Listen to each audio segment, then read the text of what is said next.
Okay, so today we're going to remove the gauge cluster. So to do this, we're going to need to first remove the gauge cluster bezel, hood, surround, whatever you want to call it. So the first thing we're going to need to do is there's a cover here that there's, let me see if I can get it to show up on the camera. There's like a couple slight openings in it for a flathead screwdriver, and we're going to pop that off first.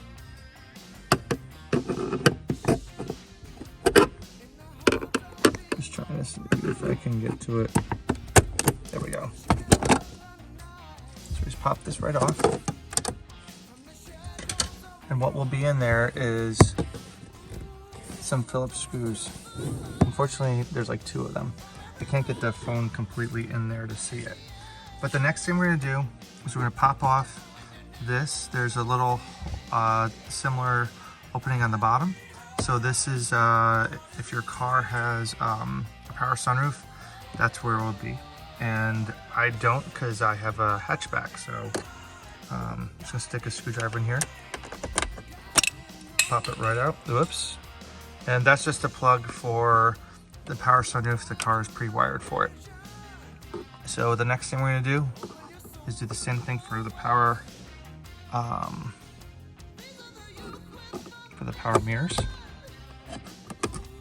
And as you can see, it just comes right out. See if I can grab it. No, nope. Unfortunately, my turn signal here is in the way, which I don't think there's a way to. There we go. So, if you don't have power mirrors, you're gonna have another blank like I did here.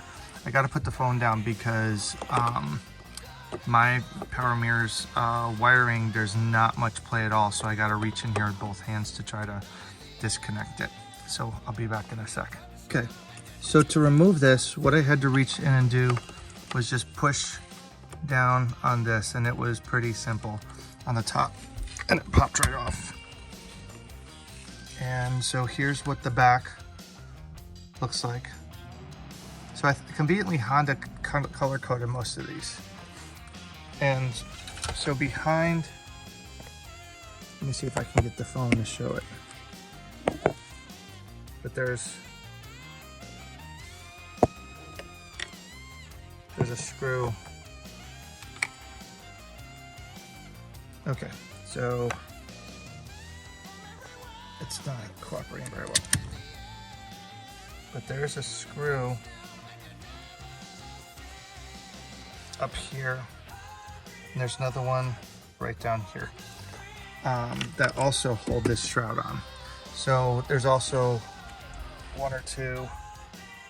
I apologize, there's not very good lighting in here. I'll turn this on, maybe this will help. Yeah, okay, so now you can see the screws that are there. And then we're gonna do the same thing. There's also 1 or 2 more screws behind the retractor switch, the dimmer switch, and the defroster. So the first thing I had to do is also stick a flathead screwdriver in the bottom and pop this up. And then we will start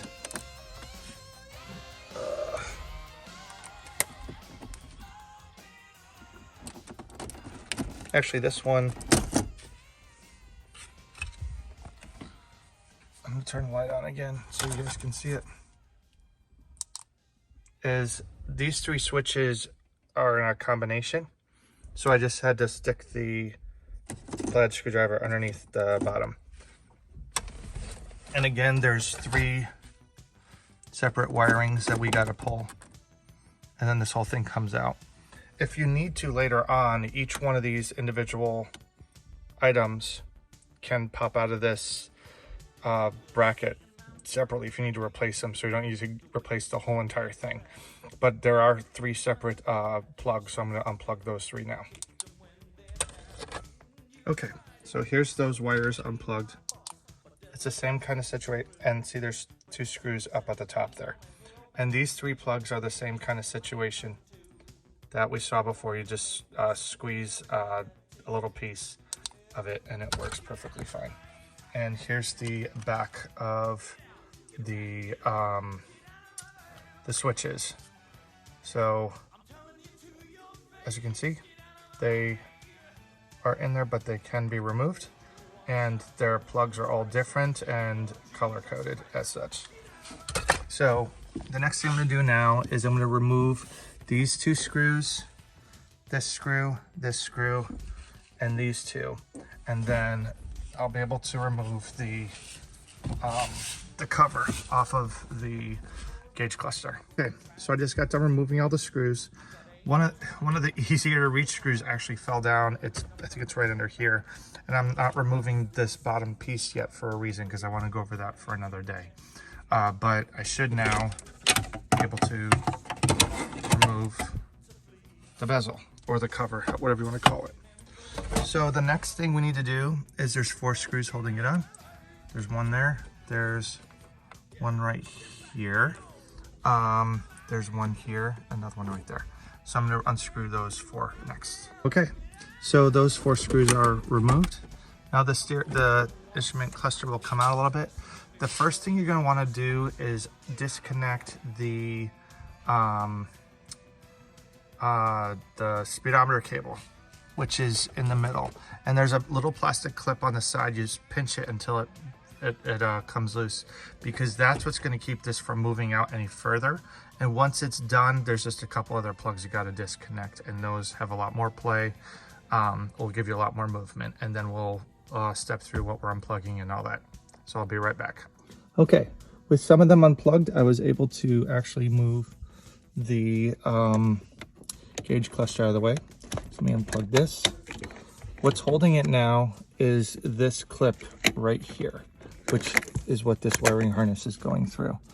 And I can't remember which way this works, but it ratchets into place. So we don't want to break it. What I might do is I might just take a Phillips head screwdriver and screw it and then get it figured out later. But these are very fragile, so they're easy to break, but it ratchets into place. So I'm just going to remove this screw right here. Okay, so here's our gauge cluster wiring harness.